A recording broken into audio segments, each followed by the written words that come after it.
स्वर्गीय आसमानी बाप, जीवन का कर्ता, उद्धार करता, आज के वचन पर तू आशीष बरकत दे ताकि तेरे नाम की महिमा मिले और तेरा जलाल जाहिर हो।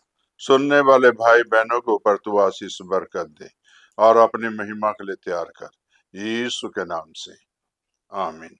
मेरे प्यारे भाई बहनों, अभी आपके सामने वचन में से पढ़ूंगा भजन संहिता 37 की 34।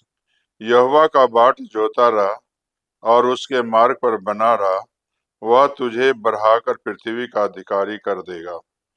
मेरे प्यारे भाई और बहनों, इस वचन से हम क्या सीखते हैं? इस वचन से हम क्या सीख रहे हैं? प्रभु के वचन में यहाँ लिखा है, उसकी बाट जोता रह।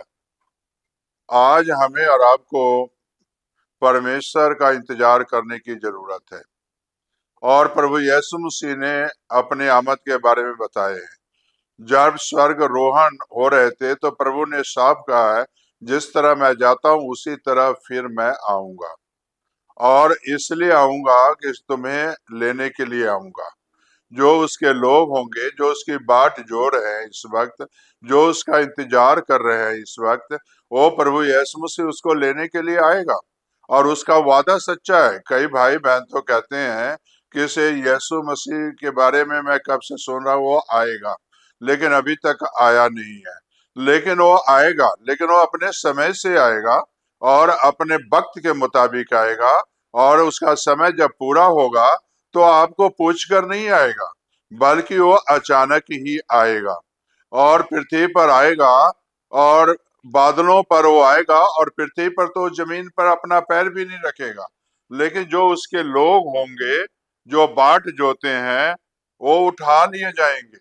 वो परमेश्वर के जो मार्ग पर चलते हैं, जो रास्ते पर चलते हैं और जो बना रहता है उसके रास्ते पर, परमेश्वर उसे उठा लेगा, यीशु मसीह उसे उठा लेगा। तो मेरे प्यारे भाई और बहनों, इतना याद रखना कि इसे हमें भी और आपको इंतजार करने की जरूरत है, और जब तक हम इंतजार नहीं करेंगे तो आशीष भी नहीं पाएंगे। हम तो ऐसा चाहते हैं, परमेश्वर से ऐसा चाहते हैं कि जैसे परमेश्वर ने जो कहा है अभी ही कर दे, अभी ही हमारा काम हो जाए, अभी भी हमारा प्रार्थना सुनी जाए, प्रभु देर ना करे। लेकिन मेरे प्यारे भाई बहनों, जैसा हम सोच रहे हैं वैसा प्रभु हमारे लिए नहीं सोचता। हम उसके लिए कुछ नहीं सोचते हैं तो हमारे लिए भी वैसा नहीं सोचता है। प्रभु का सोच, हमारी सोच, दोनों में फर्क है।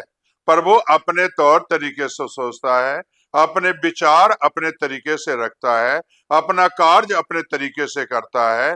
और मेरे प्यारे भाई बहनों, जब वो कार्य करता है तो मेरे प्यारे भाई बहनों, काम करता है और कोई चीजें रोक नहीं सकती। ना समुंदर रोक सकता है उसकी आवाज से, ना हवाएं थम सकती है, ना आंधियां थम सकती है उसकी। और एक बार आवाज देता है तो आंधी चल पड़ती है, और एक बार आवाज देता है तो आंधी थम जाती है।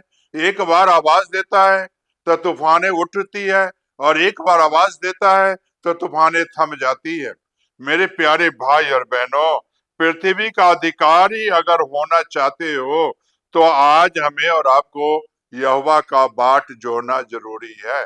जितनों ने बाट जोड़ा उसने परमेश्वर से आशीष पाया। शमौन का गीत अगर देखिए तो मेरे प्यारे भाई और बहनों, प्रभु के वचन में किसे जो है वो बाट जोता रहा और उसने आशीष पाई। और मेरे प्यारे भाई और बहनों, कुकर्मियों का एक दिन अंत तो होगा ही। जो प्रभु की बाट नहीं जो रहे हैं, जो पाप में हैं, जो गुनाह में हैं, वो निश्चित जान लें कि जब उनका एक दिन अंत होगा, हमेशा की जिंदगी नहीं मिलेगी बल्कि अंत होगा। तो मेरे प्यारे भाई बहनों, हमेशा की जिंदगी उन लोगों की है जो परमेश्वर की बाट जोते हैं, जो उसके रास्ते पर चलते हैं, जो वचन के मुताबिक चलते हैं। उनको हमेशा की जिंदगी मिलती है, हमेशा की आशीष मिलती है, हमेशा की बरकत मिलती है। क्या आप परमेश्वर का इंतजार कर रहे हो या नहीं कर रहे हो? या आप अपना ही मनमानी काम करते हो? क्या परमेश्वर के रास्ते पर चल रहे हो या नहीं चल रहे हो? नहीं चल रहे तो आज से चलना सीख जाओ। मेरे प्यारे भाई बहनों, जितनों ने परमेश्वर के मार्ग पर चला है, परमेश्वर ने उसे आशीष दी है, परमेश्वर ने उसे बरकत दी है। तो क्या आप इस बरकत से अभी अनजान ही रहोगे? क्या इस बरकत को लेना नहीं चाहोगे? अगर लेना चाहते हो तो प्रार्थना करो। स्वर्गीय आसमानी बाप, ये वचन सच है, मानने के योग है। जो यहोवा की बाट जोते हैं, उसके मार्ग पर बना रहते हैं, खुदाबंद वो पृथ्वी के अधिकारी भी होंगे और स्वर्ग के भी अधिकारी होंगे। खुदाबंद यीशु, जो बच्चे आज तौबा करते हैं और अपने बुरे मार्ग से फिरकर तेरे मार्ग पर चलना चाहते हैं, तो खुदाबंद उन्हें बल दे, शक्ति दे, सामर्थ दे, ताकि तेरे मार्ग पर चलें, ताकि तेरे नाम की महिमा मिले। ये प्रार्थना यीशु के नाम से मांगते हैं।